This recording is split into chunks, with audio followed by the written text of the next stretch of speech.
Party आई कहाँ से आए आप? मैं देवबंद से आया हूँ। देवबंद विधान आपके सांसद हैं बीएसपी के हाजी फजल रहमान, वो उठाते हैं क्या आपके मुद्दे? आज तक हाजी साहब ने एक आवाज भी किसी मुसलमान के बारे में उठाई हो? सहारनपुर के अंदर पुलिस ठेली वालों पर लट बजाते बोलेगी सांसद साहब की आवाज के नीचे से, लेकिन साहब ने ये नहीं कहा कि क्या हो रहा। इमरान मसूद साहब के भाई नौमान मसूद वो RLD में चले गए, वो वहाँ अपनी वो कर रहे रैली। और उसके बाद आप दूसरी ले लो, पिछली बार सादान मसूद वो सपा में थे और इमरान इसमें थे, तो बेवकूफ़ बना रखा सहारनपुर की जनता को।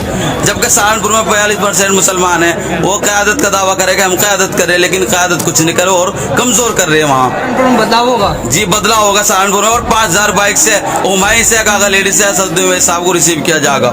चुनाव लड़ेंगे यूपी विधानसभा में, सन 2022 का चुनाव लड़ने जा रहे। वो सिख समुदाय से आते हैं और इंशाअल्लाह तरफ बेहतरीन चुनाव, जबरदस्त चुनाव लड़ेंगे। और उत्तर प्रदेश के अंदर जो है अब तक 70 साल में कांग्रेस, सपा, बसपा जितनी भी पार्टी आई, मैं देवबंद से आया हूँ। देवबंद विधान यूपी से आए? जी यूपी से उत्तराखंड आना पड़ा जी, उत्तराखंड आना पड़ा। मैं कहना चाहता हूँ अब तक 70 साल से जितनी पार्टियां, सपा, बसपा, कांग्रेस, सब ने मुसलमानों पर दरिया अपने आप देवबंद से हैं जी। अभी मौलाना कलीम सिद्दीकी की जो है गिरफ्तारी हो, वैसे कह रहे हैं कि मैंने आवाज़ उठाई और बाकी पार्टियां नहीं बोल रही जी। वो क्यों बोलेंगी? मुसलमान की तो कोई बात बोलने को तैयार ही नहीं है, लेकिन मुसलमान का वोट सबको चाहिए, लेकिन मुसलमान की हक की आवाज़ कोई नहीं उठाएगा। हक की आवाज़ उठाएगा तो सिर्फ असदुद्दीन ओवैसी साहब। बसपा के नेताओं का फोन आते हैं कि ओवैसी साहब आप आवाज़ क्यों नहीं उठाते? आपके मुंह पे ताला लग गया, वोट तो आप लेते हो मुसलमान का। सांसद हैं बीएसपी के हाजी फजल रहमान, वो उठाते हैं क्या आपके मुद्दे?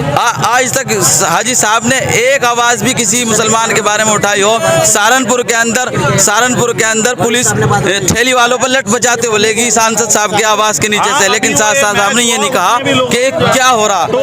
तो सांसद साहब का तो बिल्कुल कुछ वो राजनीतिक आदमी है ही नहीं, वो तो गलत है इस राजनीतिक इसमें। कौन सांसद साहब इस काबिल नहीं है हाजी फजल रहमान जी। और इमरान मसूद के अंदर कुछ काबिलियत है, लेकिन इमरान मसूद के सामने हिंदू वर्सेस मुसलमान हो जाता है, इसलिए कभी भी इमरान मसूद साहब सहारनपुर के अंदर कामयाब नहीं। इमरान मसूद नेता हैं तो सहारनपुर में जो ओवैसी जा रहे हैं 31 को, सहारनपुर में ओवैसी साहब जा रहे, लेकिन इमरान मसूद साहब ने आज तक अपनी पारिवारिक राजनीति को बढ़ाया, लेकिन कभी भी किसी दलित या कुचले हुए इंसान को ऊपर नहीं उठाया कभी अपनी पारिवारिक। अब आप बता रहे हो RLD में इमरान मसूद साहब के भाई नौमान मसूद वो RLD में चले गए, वो वहाँ अपनी वो कर रहे रैली। और उसके बाद आप दूसरी ले लो, पिछली बार सादान मसूद वो सपा में थे और इमरान इसमें थे, तो बेवकूफ़ बना रखा सहारनपुर की जनता को। जबकि सहारनपुर में 42% मुसलमान हैं, वो क़यादत का दावा करेगा हम क़यादत करें, लेकिन क़यादत कुछ नहीं करे और कमज़ोर कर रहे हैं। वहाँ सहारनपुर में बदलाव होगा जी, बदलाव होगा सहारनपुर में। और 5000 बाइक से उमाई से कागा लेडी से असदुद्दीन साहब को रिसीव किया जाएगा इंशाअल्लाह।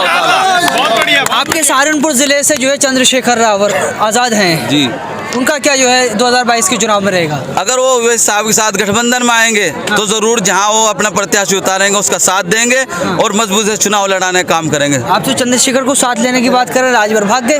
राजभर चले गए, उनसे कोई फर्क नहीं पड़ता। असदुद्दीन ओवैसी साहब एक अपने राजभर साहब क्या है असदुद्दीन ओवैसी साहब के सामने? कुछ नहीं है, उनके पास 6 सीटें हैं। सहदेव सिंह जी ये राष्ट्रीय पार्टी है, तो राजभर के पास कुछ नहीं है, तो अखिलेश यादव उनसे गठबंधन कर रहे हैं, ओवैसी से नहीं कर रहे हैं। अखिलेश यादव को डर है कि मेरी लीडरशिप ना चली जाए कहीं, इसलिए वो राजभर साहब से कर रहे हैं कि एक मुस्लिम लीडर ना उभर के सामने आ जाए। अच्छा ओवैसी साहब ने क्या कह दिया अखिलेश साहब को? CM का दावेदार अखिलेश साहब को कहा, लेकिन एक डिप्टी CM हमारा बना दो, तो उसमें क्या बुराई है? बताओ क्या गलत कह दिया इन्होंने? थोड़ी हिस्सेदारी हमें दे दो। 90% मुसलमान हैं, बनाना चाह रहे हैं। डिप्टी CM क्यों नहीं बनाना चाह रहे? वो तो खुद जाने क्यों नहीं बनाना चाह रहे कि उनके दिलों में चोर होगा इसलिए नहीं बनाना चाह रहे। वो तो कह रहे हैं आजम खान डिप्टी CM जैसे थे। नहीं, वो जैसे थे, लेकिन अब कैसे हैं वो? आजम खान की बात कर रहे हैं। अब आजम खान साहब कहाँ हैं? आजम खान साहब है कहाँ अब? ये पूछा आजम खान साहब सन 2022 में मुसलमानों को, यूपी के मुसलमानों को चाहिए, है कहाँ वो लीडर? अबू आसिम आजमी आ तो गए हैं। अबू आसिम आजमी को कोई नहीं जानता। अबू आसिम आजमी को उत्तर प्रदेश, वो महाराष्ट्र में बनाया, यहाँ क्या कौन जानता है? कह रहे हैं कि जो है मुस्लिम लीडरशिप की बात करता है वो पाकिस्तान चला जाए। वो खुद पाकिस्तान चले जाए, मैं वीज़ा दे दूंगा उन्हें जी। Very good. वो खुद चले जाएं। वो बीजेपी पे आरोप लगाते हैं कि इस तरह का बयान देते हैं, लेकिन खुद अबू आसिम आज़मी साहब ये बीजेपी से बड़ा बयान दे रहे।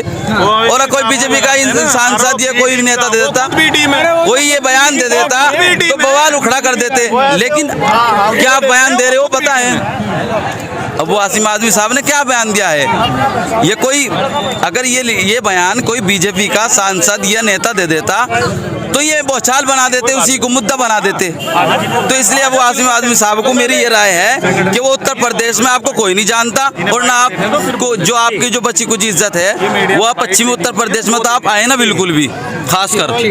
आज पुण्य दौरा आएगा, हरदा फिर आएगा, तो हरदा नहीं आएगा? ये नहीं, हरदा नहीं है। हाँ, हरदा नहीं आएगी। हरदा जी ऐसा है, इतिहास जो है आजकल पुनरावृत्ति नहीं कर रहा है। इतिहास नया लिखा जा रहा है। हिस्ट्री जो है ना कम आ रही है, ना कि बैक जा रही है।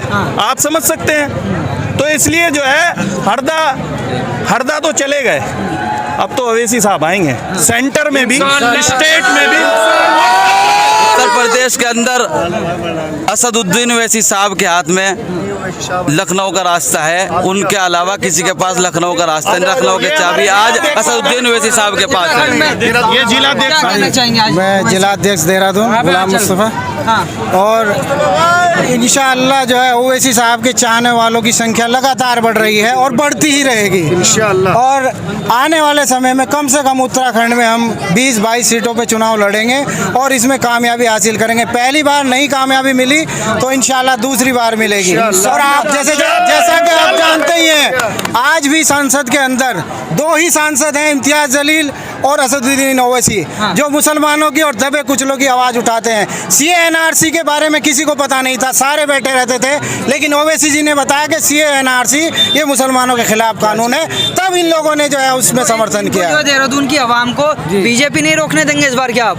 बिल्कुल, बीजेपी को भी रोकेंगे, कांग्रेस को भी रोकेंगे, और हमने सब पार्टियों को रोकना है जो भी सांप्रदायिक पार्टी है जो आपस में लड़ाती है। अब ये देख लो, यशपाल आर्य जी पहले बीजेपी कांग्रेस में थे तब भी मंत्री थे, अब बीजेपी में गए तब भी मंत्री, और अब फिर कांग्रेस में आ गए फिर मंत्री। हम कहाँ खड़े हैं? आज हम उसी दौराहे पर खड़े हैं जहाँ से हम शुरू हुए थे। हमें कोई पूछने वाला नहीं है देश में। 180 आदमियों की लिस्ट आती है केंद्र से, तो काजी निजामुद्दीन और हाजी तस्लीम जी का 2 आदमियों का नाम 180 आदमियों में, क्या और मुसलमान नहीं है यहाँ पदाधिकारी? हम खुद देहरादून में रहते हैं। पिछले मैं बता रहा हूँ 30 साल से जो जिलाध्यक्ष देहरादून है मुसलमान रहा है, आपको पता ही है।